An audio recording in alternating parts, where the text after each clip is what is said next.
Son las 8 de la mañana con 10. Hemos invitado a Miguel Ángel Rodríguez Mackey, conocido internacionalista y amigo de la casa, para hablar sobre las consecuencias internacionales de la implantación de la pena de muerte en el Perú. Durante años, Miguel Ángel nos han dicho que no se puede. Número uno, sí se puede, porque otros países lo han hecho. ¿Y qué tan grave para nosotros sería desafiliarnos absolutamente del Pacto de San José? Se puede enunciar parcialmente. ¿Qué tan difícil es? Como otros países que lo han hecho, tienen sus leyes perfectamente soberanas y tienen su ordenamiento jurídico independiente de los demás. Por dar un ejemplo, Estados Unidos. La primera parte de la entrevista va a versar sobre eso, y en la segunda parte de la entrevista le quiero preguntar sobre la presencia de Tillerson acá en el Perú, porque hoy día se reúne con PPK, con Cayetano Aljovín, y está el tema de Toledo, está el tema del propio PPK, que es ciudadano americano todavía, y que probablemente deje de ser presidente en los próximos días y se vaya a Estados Unidos en condición de fugado. Vamos a decir las cosas claras, los diplomáticos son diplomáticos de boca para afuera, pero a la hora que están uno a uno, mano a mano, van a hablar de estos temas. Y por supuesto el tema de la cumbre latinoamericana, de la presencia o no de Maduro acá. Miguel Ángel, ¿qué tal? ¿Cómo estás? Buenos días. Muchas gracias, Filipe, por la invitación. Realmente...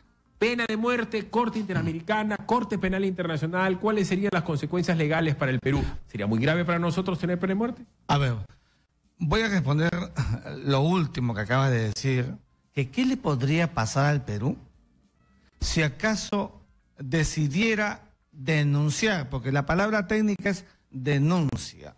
Denunciar un tratado, amigos, significa que el Estado soberanamente decide desaforarse, decide que ya no le es aplicable un instrumento internacional. Y eso está contemplado en todos los tratados. Entonces, lo que sucede es lo siguiente. ¿Por qué si la denuncia, que es jurídica, que está contemplada por el respeto que merece un Estado, por qué tendría que ocasionarle una consecuencia de sanciones económicas, políticas, etcétera, a un Estado? Sería una incongruencia absolutamente del tamaño ciclópea, porque los Estados, si cuentan con la ventana abierta de la denuncia, es porque es factible y no tiene por qué haber ninguna consecuencia. Por eso se llama derecho internacional. Y por último, si hay una consecuencia, el tratado nacional o internacional, cualquier tratado a la hora de la hora es voluntad de las partes, es un contrato. En la medida que tú en determinado contrato, en determinada voluntad de las partes, hay cláusulas de rescisión, caducidad, exención, puede o no tener consecuencias. A lo que voy yo es que desde el punto de vista fáctico y jurídico, el Perú sí se puede salir de la Corte de San José. Primera respuesta que nos has dado. ¿Cuál sería la implicancia? ¿Económica? ¿Tendríamos que pagar algo? ¿Perderíamos algo? ¿No podríamos enjuiciar a determinadas personas? ¿El Perú tendría casos internacionales en el aire? ¿Cuál sería la implicancia? Fíjate, Félix, los Estados soberanamente, al instante en que presentan la decisión de salir del instrumento internacional, debe pasar un año para que se produzca este desligamiento completo. ¿De acuerdo?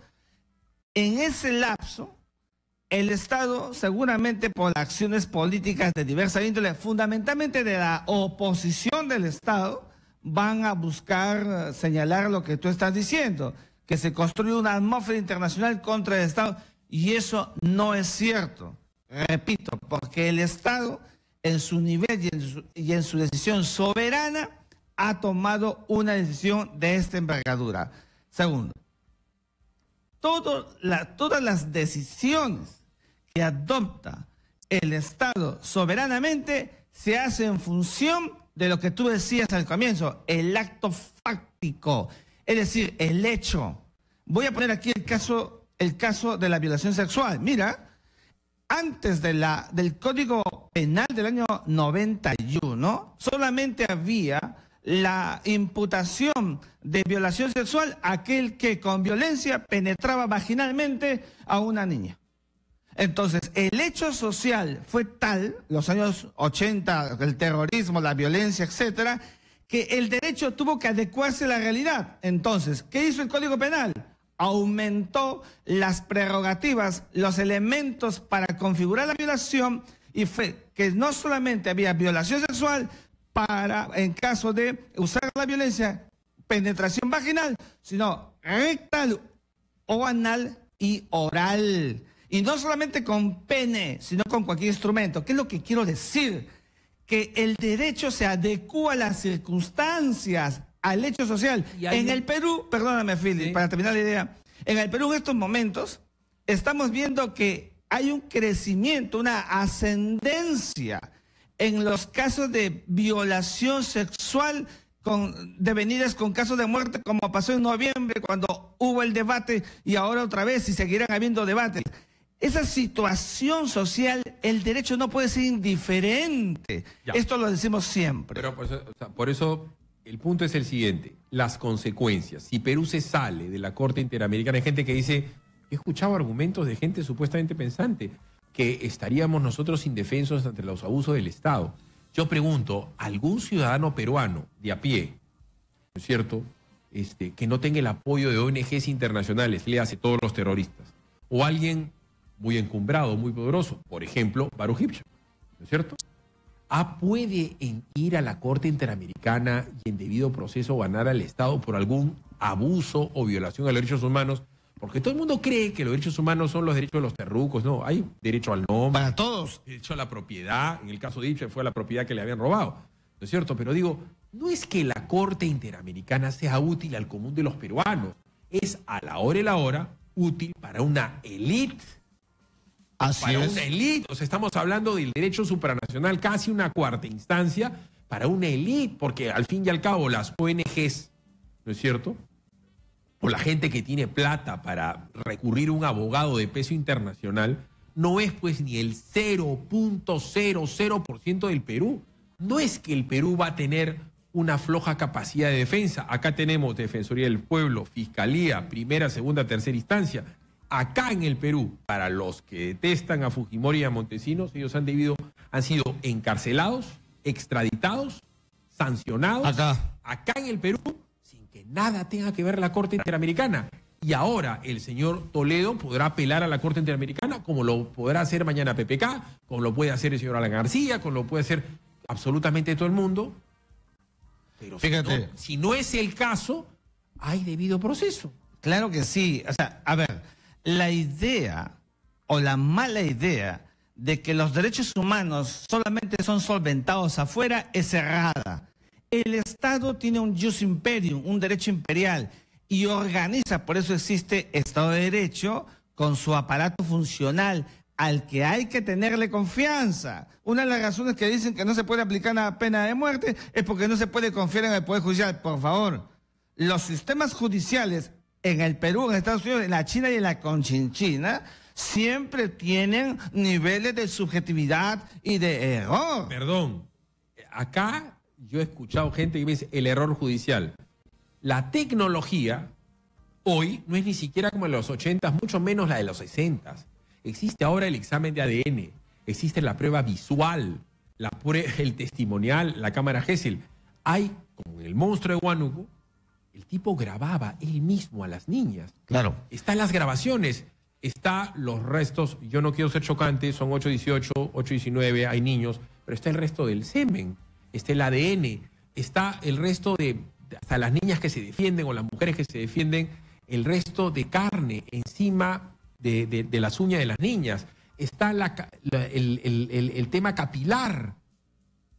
Por último, está el ADN del niño nacido. Hay 11.700 casos, o de repente se me acaba el número, de niñas que han dado a luz niños. Ahí está el ADN del niño para comprobar si ese hijo es tuyo, mío, de quien sea. Entonces, la indubitabilidad desde el punto de vista científico hoy existe. Pero por supuesto. Pero yo quiero decir algo más para terminar el razonamiento supranacional. Mira, en el año 2005 yo fui becado por la Konrad Adenauer y la Comisión Andina de Juristas y fuimos a ver justamente el tema de derechos humanos, ¿ya? Y en esa oportunidad me creían loco cuando yo les decía con quienes conversaba, si tanto nos preocupa el sistema interamericano o el sistema regional, hagamos como hace Europa. Es decir, en el marco de la Comisión Europea y de la Unión Europea creó una plataforma de derechos humanos. Pregunta, ¿qué hacemos los Estados miembros de la Comunidad Andina para solamente haber sido una comunidad andina que tiene un tribunal andino que solamente ve temas comerciales? ¿Por qué no? Podríamos pensar, para aquellos que están en estos momentos diciendo que si no es la Corte Interamericana se acabó todo, los países miembros de la Comunidad Andina Philly tienen un tribunal que podrían recrear la naturaleza de un acto de competencia sobre derechos humanos. Pero por último, sigo pensando, si nosotros tenemos 3 instancias acá, ¿para qué tener una cuarta? Que a la hora de la hora esa es la razón de ser de mucha gente que vive de este negocio, del negocio de los derechos humanos. Vamos a ir a la pausa y vamos a preguntarle a Miguel Ángel cuál sería la mecánica. ¿Cómo es eso? Primero hago la ley, luego lo denuncio. Primero denuncio y luego espero la ley del Parlamento, porque en el Parlamento tiene que haber 2 legislaturas continuas. ¿Se hace paralelo antes o después? O durante. Pausa y regresamos con Miguel Ángel Rodríguez Mackey. Ya continuamos con Philip Butters en Exitosa. Álvaro Tapia, la Dirinqui, donde seguimos informando sobre el caso de la niña violada y asesinada. Adelante, Álvaro. Gracias, Philip. Muy buenos días. Información en vivo. Efectivamente, nosotros continuamos en el frontis de la Dirinqui de la niña España. En este momento viene esperando Marcos Rivero, familia, en este caso, pues abogado de la familia de la niña de 11 años que fuese violentada en San Juan de Riohacha. Escuchemos.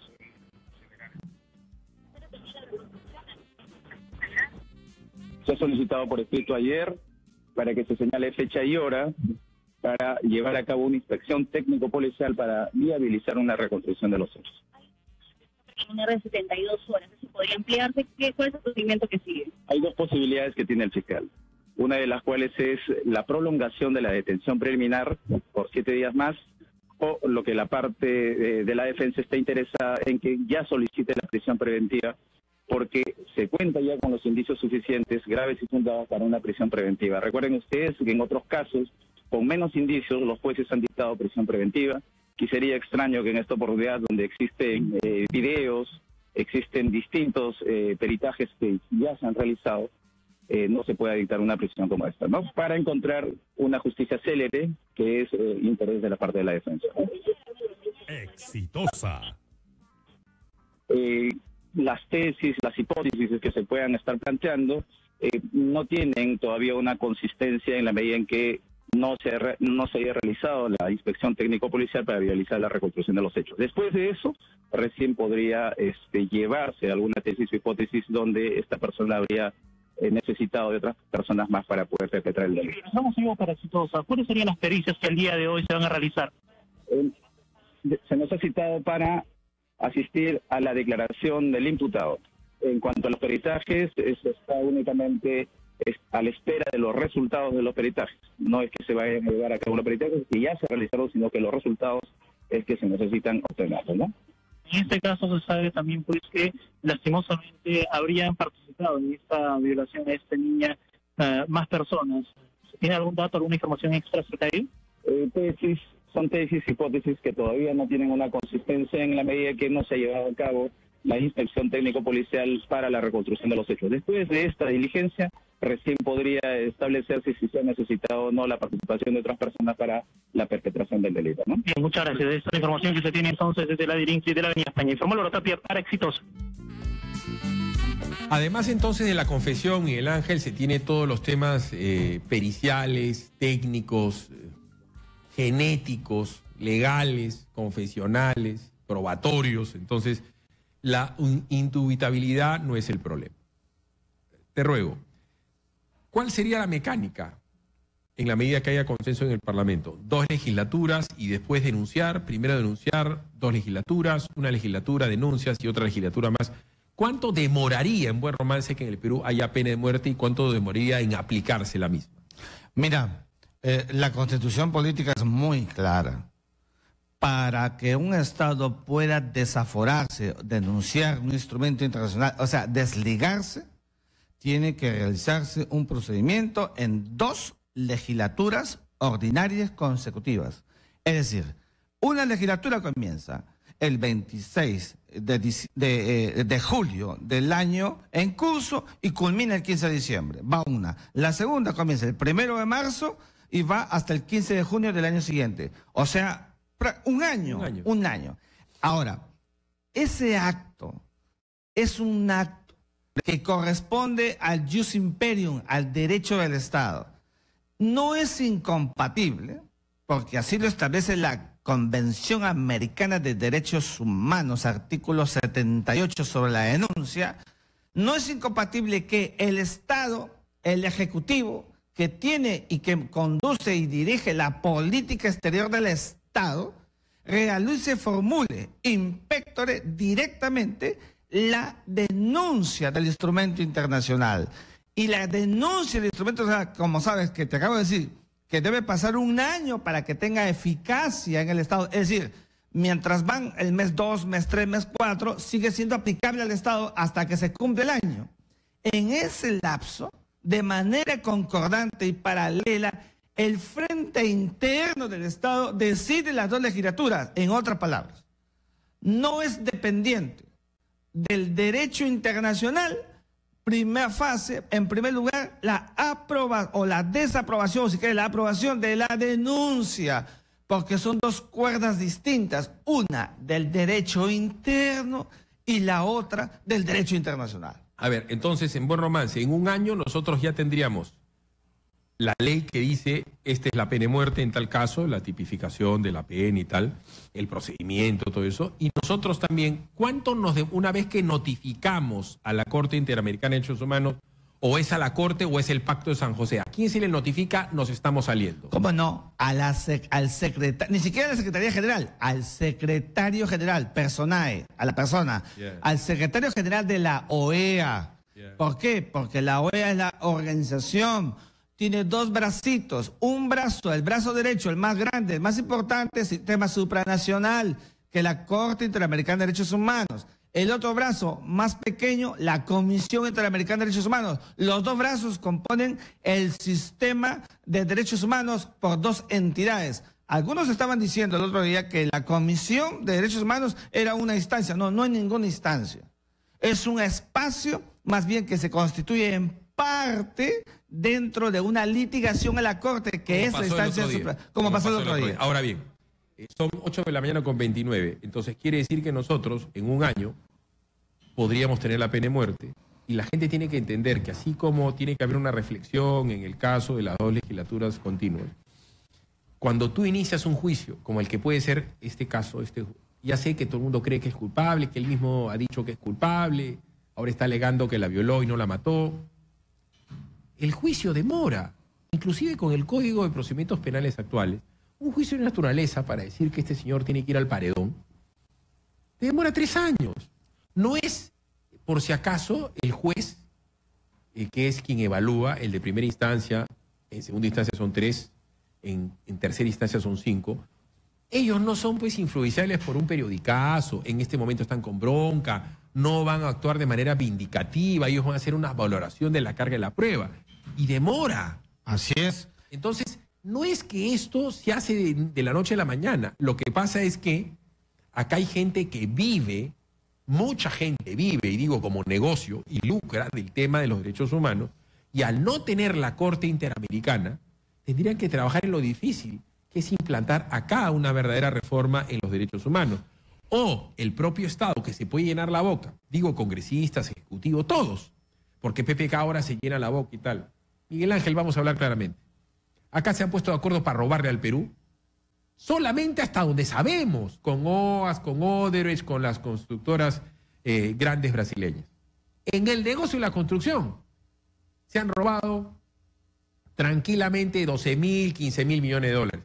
Fuera de la emisión de abonos, compra de pertrechos, o sea, acá los sucesivos gobiernos de todo color político para robar son unos capos poniéndose de acuerdo. Perdón, y no hay dinero para poner, después de lo que hemos visto, Miguel Ángel, 1.000 millones de dólares anuales para el Poder Judicial, 1.000 millones de dólares más para la Fiscalía y unos 300 millones de dólares más durante 5 años seguidos para el INPE, y reformular realmente con presupuesto, capacitación, control, infraestructura el sistema jurídico nacional? Por supuesto que sí.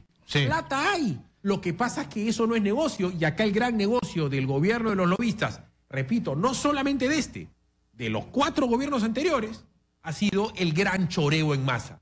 Entonces tampoco me pueden decir que es una solución, es parte de una solución integral si quieres, pero recursos públicos para dar a esa solución integral en el interín que hay el primer ejecutado públicamente, te aseguro que es disuasivo. Rusia, China, Estados Unidos, Japón, todo el mundo islámico, Singapur, Filipinas, tienen pena de muerte y no son países bárbaros. Fíjate, Philip, yo he tenido la suerte, como tú seguramente también, claro que sí, de viajar por el mundo. Estuve en el Medio Oriente, estuve en el África, ahora retorno al África. Los países de esos espacios del globo que aplican la pena de muerte realmente tienen un efecto disuasivo. Lo que escuchamos aquí es demagogia. Yo escuchaba la emisora mientras venía a la radio. Hay mucha demagogia. Por eso en mis columnas, en el diario Correo, cuando digo que la clase política peruana es mediocre, quiero que en el pueblo la gente entienda por qué digo que es mediocre, porque no asume su verdadero rol. Acá inclusive hay políticos en la boca que dicen que es por el machismo. No conozco sociedades más machistas que las islámicas. Pero además... Espérate, para que vean que no es machismo. Más machista, para que te des cuenta, Quique. Recién es de este año, las mujeres pueden manejar carro en Arabia Saudita. Claro. Para que vean los machistas que son. El hombre puede ser polígamo, puede mantener las mujeres que su billetera de... O sea, más machistas que ellos no hay. ¿Tú sabes lo que pasa en estos países del Islam?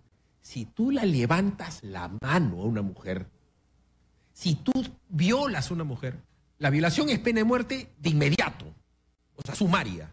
Pero si tú le pegas a una mujer, te mutilan el brazo, hermano, en una plaza pública. Entonces, no es tampoco un tema de machismo, es un tema de cultura. A lo que voy yo es que eso se tiene que informar con la verdad. No puede uno decir, no se puede, que es muy difícil, porque sí se puede. Y por último, Miguel Ángel, cuando en el Perú a determinada clase política le molestó una constitución, hizo un golpe de Estado y la cambiaron toda. Pero por supuesto, mira, a ver, para hablarte de la Constitución, la del 79, en su 16ª disposición, decía que el Estado peruano se subordinaba a la Convención Americana. La del 93 ya no lo dice. Mira, ¿por qué? Porque se quería crear todo el estado de cosas para finalmente ensanchar la pena de muerte. Y se ensanchó. Cuando a un alumno de Derecho yo le pregunto, a ver, ¿en el Perú existe pena de muerte o no? No, profesor, cero. No, sí. Cero. Ay, ¿para terrorismo también? Exactamente. Entonces, otra vez, ¿qué cuesta el ensanchamiento? Decisión política, que eso es lo que está faltando en el Vamos país. a la pausa y regresamos con Miguel Ángel Rodríguez Mackey. Vamos a cambiar el tema, vamos a hablar de la cumbre latinoamericana, de la presencia de Tillerson. El secretario de Estado norteamericano sabe que Toledo es una piedra en el zapato y que pasado mañana PPK lo puede ser. Porque PPK es ciudadano americano, lo vacan, cosa que puede pasar, y se va a Estados Unidos, y Estados Unidos que va a ser refugio de dos presidentes metidos en tema de corrupción, fuera del tema de Maduro. El tema de la cumbre. ¿Ustedes se imaginan a Trump con Maduro al frente que le diga una barbaridad? Trump no se queda callado. Entonces, es bien complicado invitar a dos enemigos a cenar a tu casa, ¿no? Y acá no van a cenar, es desayuno, almuerzo y comida. Pausa, regresamos con Miguel Ángel Rodríguez Mackey. Ya regresamos con Philip Butters en Exitosa.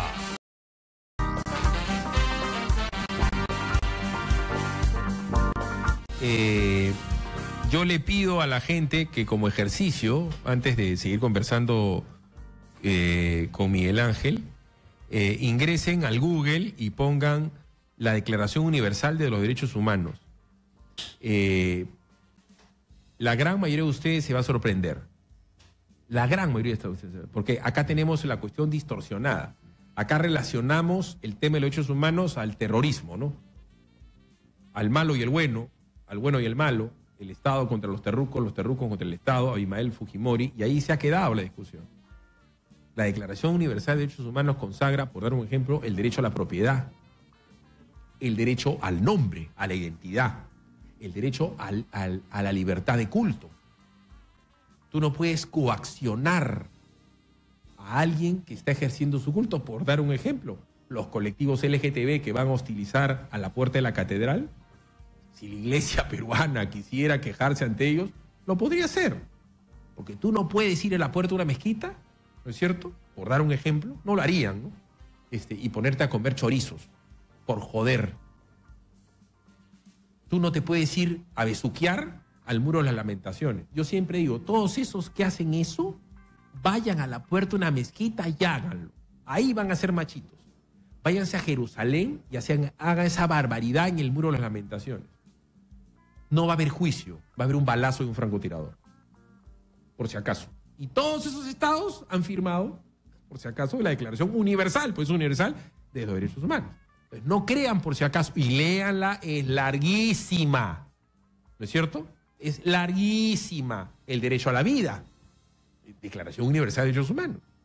La vida de un ser humano es concebido en el Perú desde la concepción. Existe. Entonces, todos los colectivos abortistas tendrían que ir a la corte a decir, yo denuncio y me quito. ¿No es cierto? Porque yo creo en el aborto. Y así sucesivamente. Pero para no ampliar el tema.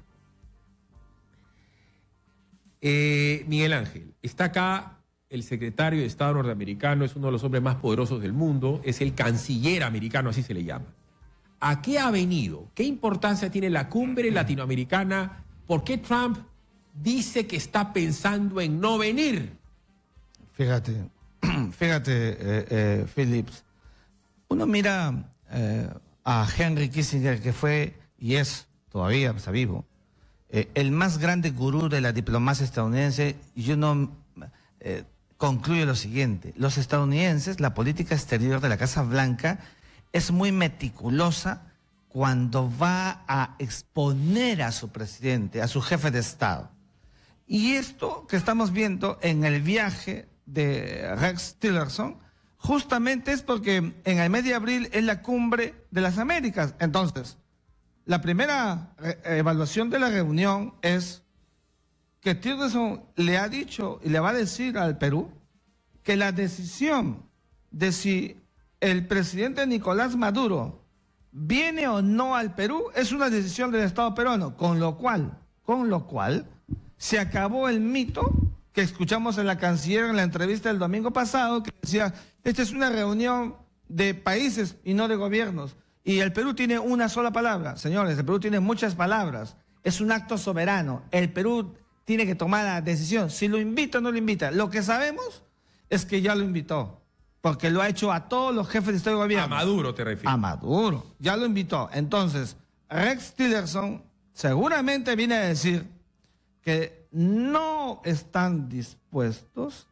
a que el presidente de los Estados Unidos se exponga ante un Nicolás Maduro que en el momento en que hable, nadie lo va a detener, porque lo que va a hacer Nicolás Maduro es victimizar su viaje pensando en el frente interno venezolano de cara a un proceso electoral donde seguramente él va a ganar. Además, el propio Nicolás Maduro a PPK le ha dicho que es un agente del Estado norteamericano, le ha dicho, además es americano. Entonces, el hecho que venga acá Maduro expone a PPK a una vergüenza pública. Maduro es presidente, puede hacer lo que se le da la gana acá, nadie le va a decir más. Le ponen un micro adelante y le puede decir ladrón, sinvergüenza, lobista, porque PPK en este momento ya su escándalo ha pasado fronteras.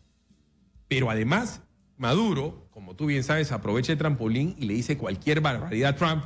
Y Trump, por si acaso, es lo menos diplomático del mundo. Así es. Trump le va a poder... Entonces, el generar un campo de batalla diplomática acá en el Perú es una papa caliente para un gobierno que hoy resulta hasta ilegítimo nacional e internacionalmente, porque está a un punto de la vacancia. Ahí voy al segundo punto. Es decir, el presidente de los Estados Unidos de América, así como lo ves a Donald Trump y los anteriores, va a exponer su presencia en un estado, en un país cuyo jefe de estado, cuyo presidente vino siendo objeto de conjeturas, tantas que ya acaba de haber, como sabemos todos, un segundo pedido en marcha para una vacancia presidencial.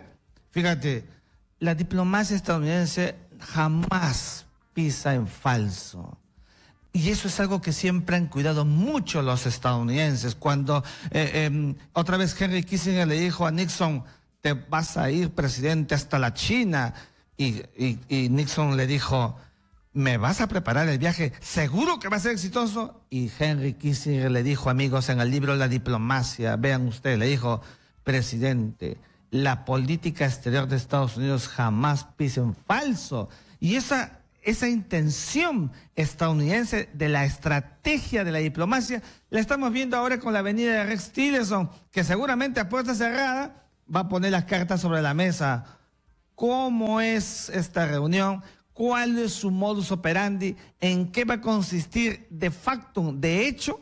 Porque si viene el presidente de Estados Unidos, seguramente es para que no venga Nicolás Maduro. Pero como eso no va a pasar, porque ya fue invitado, como ha sido invitado Philip, Maduro encontró ya las condiciones para poder hacer lo que te acabo de decir preliminarmente. Un hombre que le dijo al jefe de Estado peruano, cobarde.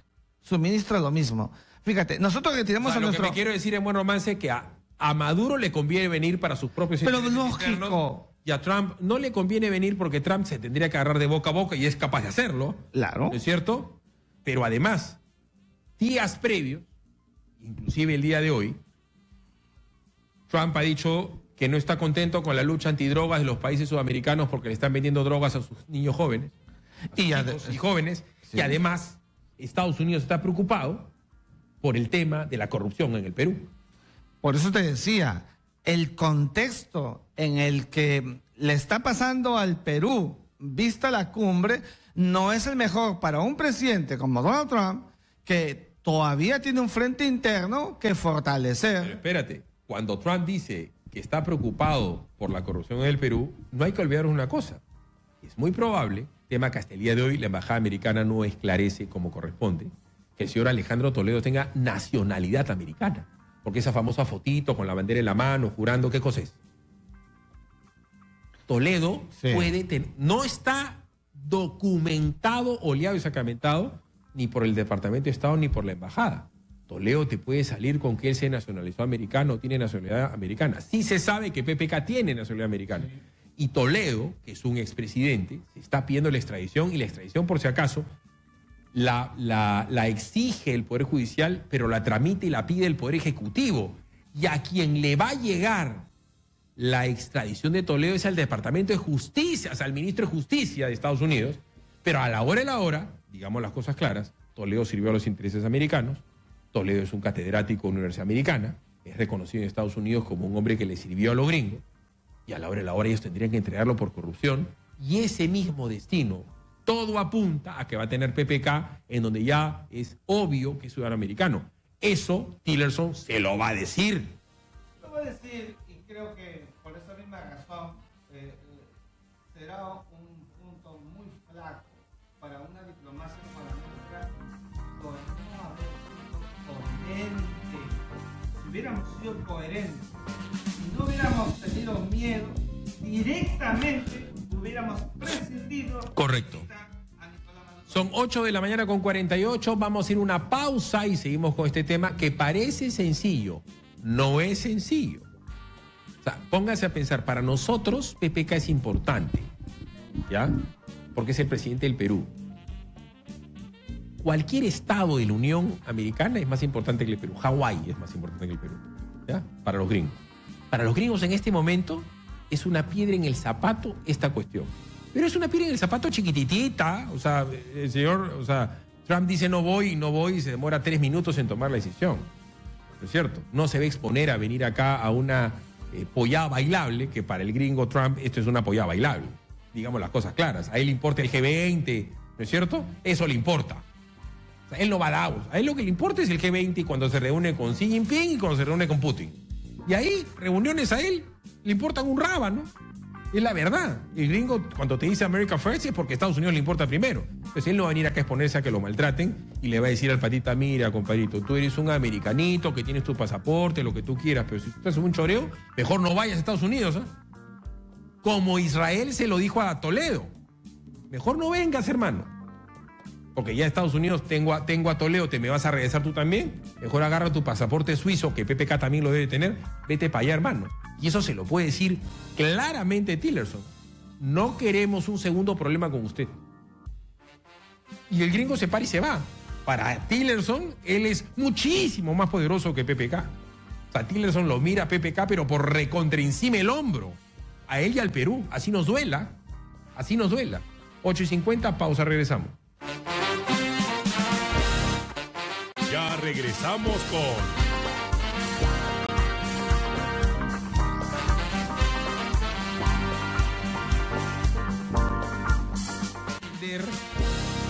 ¿cuál es la función de una embajada en un país? Así como al presidente de la República, y acá no me va a dejar mentir Miguel Ángel Rodríguez Mackey, todos los días le da un reporte de inteligencia de todo lo que pasa en el Perú, frente interno, frente externo, todo lo que se dice de Perú afuera, información confidencial, de seguridad nacional, de toda índole, económica, social, política. Igualito pasa con el embajador americano. O sea, el embajador americano en el Perú sabe todo lo que pasa en el Perú, pero especialmente lo que pasa con las empresas americanas. Pues cada vez que bloquean una carretera donde hay un inversionista americano que es dueño de un paquete accionario, ese señor llama a la embajada y dice, oye, en este país me están perjudicando. Si ha habido alguna constructora americana que ha quedado a mitad del camino, ¿no es cierto?, por un acto de corrupción, van y se quejan con su embajador, porque para eso es el embajador. Si hay algún ciudadano americano que se está viendo forzado a tener doble o triple seguridad siendo funcionario de un banco, acá, lo que sea, se queja. Dice, este país no me da seguridad, no me da certeza. Si mata a un turista americano, todo eso pasa. Entonces, por si acaso, el embajador americano, hoy que viene a hablar con PPK, le va a decir bonito que sabe que están en determinados problemas. Él y su esposa Nancy Lange, que es americana, portada del día de hoy de nuestro, ¿cómo le puedo decir? Nuestro Wall Street Journal, que es gestión. Comisión Lavajato solicita al BCP información sobre Nancy Lange. Esto que ha pasado en los últimos días es una tirada de dedo del BCP a PPK. Lo estoy hablando en términos muy sencillos, poco diplomáticos, te ruego me dispenses. Pero esta información que era parte del secreto bancario, la ha dado el BCP al Poder Judicial, a la Fiscalía, perdón, y al Congreso. 140 operaciones de PPK con empresas truchas como Westfield y First Capital, pero además, documentariamente con contratos, ya informó al Estado peruano lo que venían ocultando, que PPK era lobista de PGP, de Hantoil, de Odebrecht, del propio Banco de Crédito. Y muy probablemente salten chispas con respecto a la muy respetable señora, primera dama del Perú, que es ciudadana americana. Así es. De repente ella misma se ha quejado al embajador diciendo me están hostigando. Tú no sabes lo que puede pasar con eso. ¿La situación de PPK es incómoda para el Departamento de Estado norteamericano o eso no le importa a los gringos? No, pero por supuesto que a los gringos, a los estadounidenses, les importa todo. Y como muy bien has dicho, el jefe de misión, que es el embajador, no solamente tiene esos aparejos en el frente interno, sino que saben construir y muy bien, Philip, sus relaciones con sus interlocutores. Los interlocutores con los que tienen los embajadores, que son diversos en la plataforma política del Estado, le permiten al embajador construir perfiles que hacen que el señor Tillerson, secretario de Estado, jefe de la diplomacia estadounidense, que acaba de llegar al Perú, está muy bien informado de todo lo que acontece en el balance de la vida política interna. Por eso es que si hay algo que no va a suceder el día de hoy, es que no van a dejar de ser directos. En una puerta cerrada, en Torre-Tagle o en el Palacio de Gobierno, donde fuere, seguramente ellos van a hacer lo que siempre han hecho. A calzón quitado, dirán exactamente cuál es la visión de la Casa Blanca sobre lo que le pasa en el frente interno y utilizarán los modales que corresponderá a ese relacionamiento interestatal con sus actores visibles. Eso que no nos quepe la menor duda. Por esa razón es que estamos viendo mucho juicio de discursos de incertidumbre en el medio, de políticos que aparecen y desaparecen, porque la situación en el Perú políticamente, que es una paradoja con su crecimiento económico, etcétera, etcétera, evidentemente está yendo hacia un camino de fragilidad ostensible. Y eso sí puede poner en riesgo lo que hablábamos en el entretiempo, el tema de la legitimación. Perdón. Cuando un aparato está legitimado, no hay nada que hacer, Filipe. Mira, los Estados Unidos, por dar un ejemplo, siempre consideraron a Fujimori un aliado, especialmente por la lucha antiterrorista. Entonces, ahora que lo han indultado, no tengas ninguna duda de que Trump ha elogiado a Fujimori. Trump está feliz con el indulto.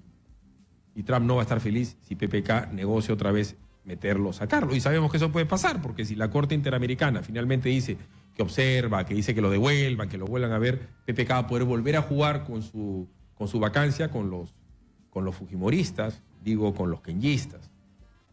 Todo eso lo saben los gringos. Claro. O sea, el embajador americano, reitero, no nos considera siquiera una provincia. No es, o sea, hay que poner las cosas en contexto internacional de verdad.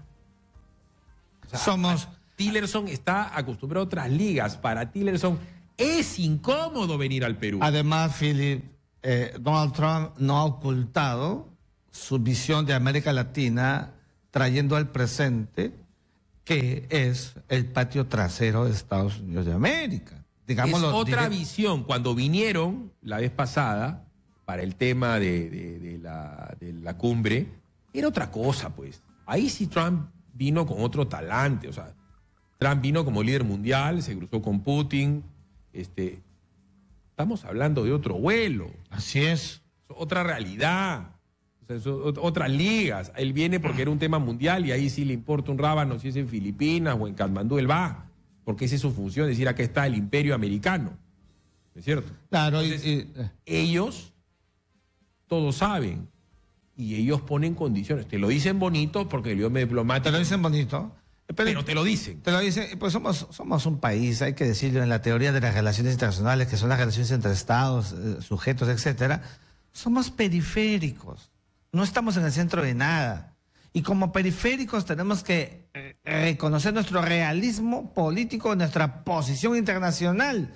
Por esa misma razón es que hay que tener mucho cuidado. Insisto, ¿para qué extendimos la invitación a Nicolás Maduro? Bueno, ya no se la pueden quitar. Ya no se la puede quitar. Y por haberlo hecho, eso se llama torpeza, pues, en política internacional. Y el problema es que PPK está a mitad de camino. Porque si no viene Trump, va a ser un desaire para el Perú. Yo no creo que Trump venga a exponerse a que Maduro lo grite, porque él no quiere pelearse con Maduro acá, boca a boca. No gana nada. Ellos están en otro tema. No, y además sabe perfecto, tiene fichado a toda la cúpula madurista asociada al narcotráfico. No te olvides de eso. Y evidentemente sabe, pues, Donald Trump, que no va a estar en una foto con Nicolás Maduro, que está proscrito del derecho en América. ¿Brasil te ha invitado? ¿Temer viene? Seguramente que sí. Mira, se han enviado todas las invitaciones, ¿ya? Las confirmaciones van a llegar sucesivamente. Habrá que preguntarle a la canciller. Ortega. Que nos diga. Todos han sido invitados. No sé si Ortega ha dicho que va a venir, pero también Ortega es otro ejemplo que tenemos que empezar a revisar. ¿Cómo es posible que en Nicaragua el presidente, casi como la Edad Media, lo sea Daniel Ortega y la vicepresidenta su esposa? Una barbaridad. Más allá de que digan que está el país creciendo, que tiene uno de los mejores crecimientos de la región. Complicada la cosa. Miguel Ángel ha sido, como siempre, muy ilustrativo. Gracias. Nos vamos a ir a una pausa, Quique, y hoy es día martes de sancochado. ¿Qué carnecita va a ver el sancochado de Chacho luego de la pausa informativa con Judy? Vamos a estar con Chacho en su sancochado aquí en Exitosa, la radio del Perú, y vamos a hablar sobre el factoring, que era un tema que teníamos pendiente. Vamos también a hablar... Factoring y sobregiros, que las empresas están sobregirando menos. Factoring y sobregiro, crisis de las tarjetas de créditos. Vamos a hablar sobre el tema de Ocitel, ¿no? El asunto de los cables y los celulares. Si nos pueden obligar a tener el decodificador, cómo están las tarifas de los teléfonos. Exactamente. Las eléctricas, hermano. La crisis energética actual también estará en el sancochado de Chacho. Todo un sancochado en la próxima secuencia. Vámonos a la pausa, todos en la economía en Exitosa. Pausa, regresamos. Judicita, adelante.